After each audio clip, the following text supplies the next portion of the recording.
Hello all. In this video, I'm going to walk through understanding Hive partition tables. So this recipe demonstrates how to create a partition table in Hive. What is partitioning? Partitioning is a data engineering technique used to enhance query performance by organizing data into distinct groups, which is data collocation, or keep related data together. This allows for efficient filtering of rows. Efficient filtering of the rows, very important, right? So in the previous video, we discussed about files in a directories. So Hive runs on files in a directories. Let's say if you don't do partitioning, then you are storing all the states of United States data in one directory. Then if you ask for give me a user who lives in Illinois and Chicago, but all our files are in one massive directory, then what Hive will do is Hive is going to read all the files because it doesn't have information that this file belongs to Illinois, this file belongs to California. It's not like that. So it's going to read all the files, then sweep through like a needle in a haystack and finds the people who lives in Illinois. But if you partition, which means you have one directory for Illinois and one directory for Wisconsin, so every state has its own directory. Then if you ask for give me users who live in Illinois, then it goes to Illinois directory, and then it has a limited number of files as compared to all state files in one directory. So it has limited number of files, and then it is, that means it reads only, few files, and then your performance faster.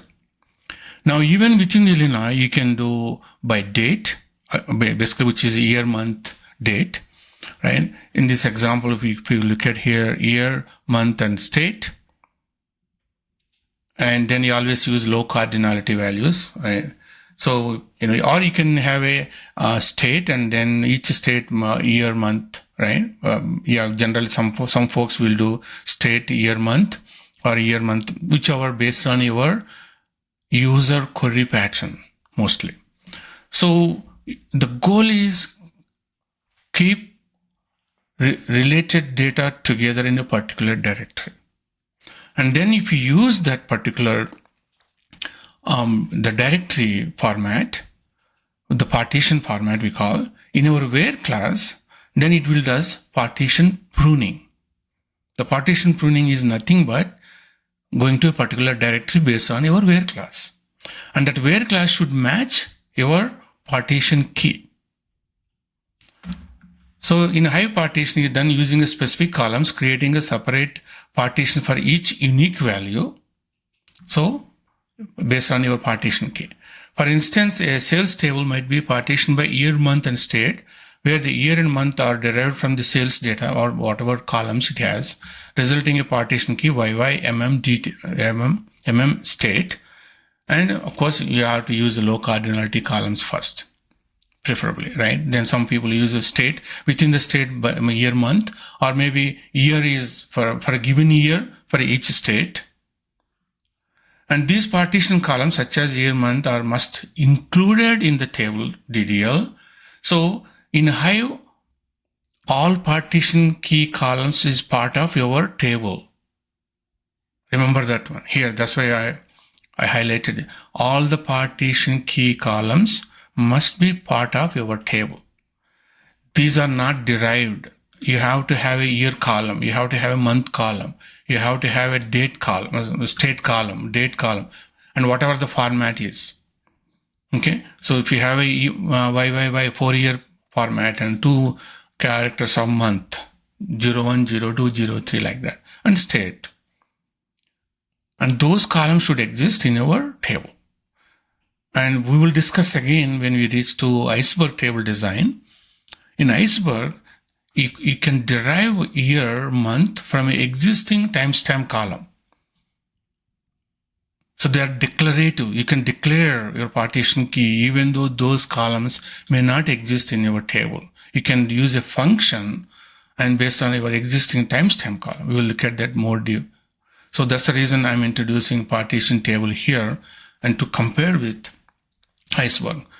And then, okay, so here you're gonna create your Spark session, same as previous Hive non-partition table. So you can use the same session here, and the database here same. And then here we're gonna create another table called people4, and then we're using the ORC file and partition by date. Here I have a date column. Since this is an external table, we are providing an external where you want to create your Hive table. So here, this is same as the previous non-partition table, but here we are partitioned by and your date column, and date column has to be part of your table definition. Okay.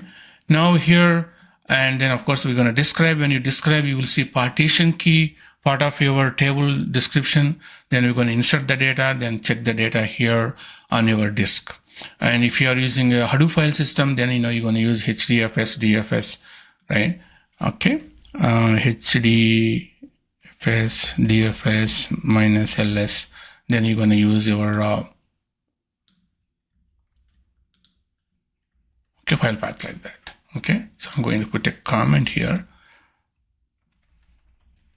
Oops.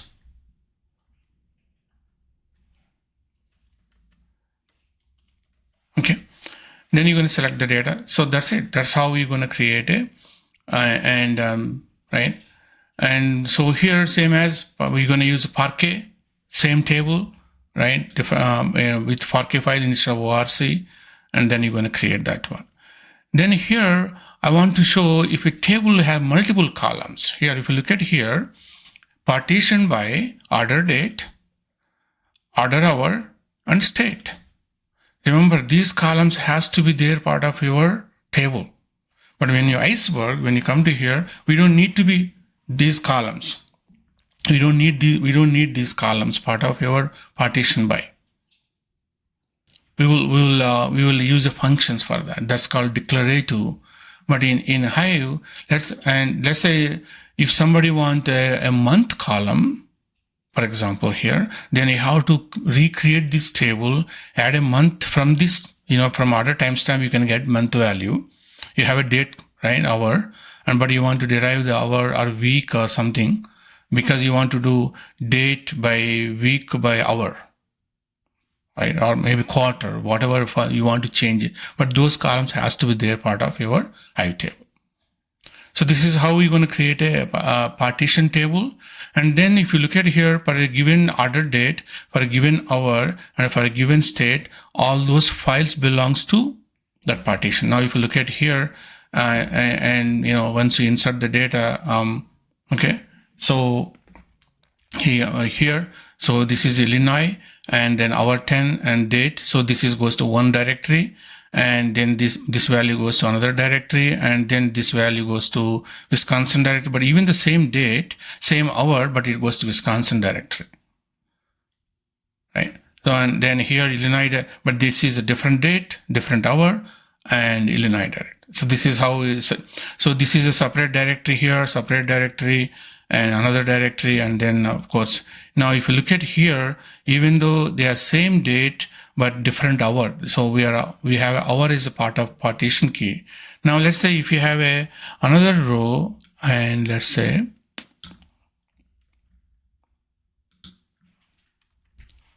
okay,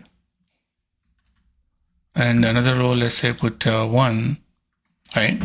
And then both these values goes to same location. So they both are in the same file. Okay, so this is how your data is distributed. So co-location. And then after you insert again, then it will create a new file. Let's say you rerun this one again, with different values. But if you have a same hour, then it will create a new file. So every commit will create a new file. So that's how we're going to check. Now let's query here. When you query, right, make sure, okay, you want to know, give me user order, but you need to give a partition key here. If you don't give this partition key, right, for example, look at the order ID. Everybody has order ID, just for intentional evidence.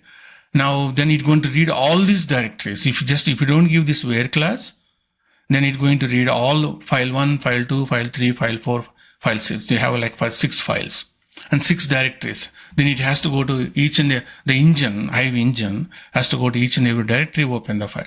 But here, if I give where class, saying that give me the order ID for this date, for this hour, Illinois, then it is going to open only this directory file, whatever the directory here. So your where class is very important. And then at the same time, the format. So now if you order date is, this is a format. You have to, but if you don't use, like for example, if you remove like this, then it will not work. Then it will not give error, but you may get a wrong data because it's not going to do partition pruning. It will not throw any errors, but you may get a wrong data. So very important, in order to implement the partition key in your Hive tables, your partition, your where class should match with the partition key.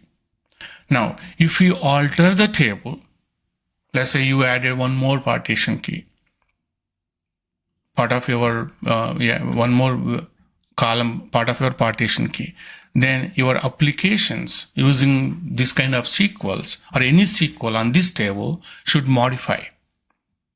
So you cannot modify a Hive table partition key without in coordination with the application teams. You have to modify. Otherwise, they will not gain any advantage if you alter the partition key change in Hive table. So whenever you want to change a partition key in a Hive table, you have to work with the application team. Then once you test it, once you alter the table, they need to test the application, then only it goes to the production. Now, if you want to add a new key, and then it's not easy, you cannot alter the table. You have to rebuild the table. That means you need to create a new table, load the data. So alter partition key in Hive is not easy.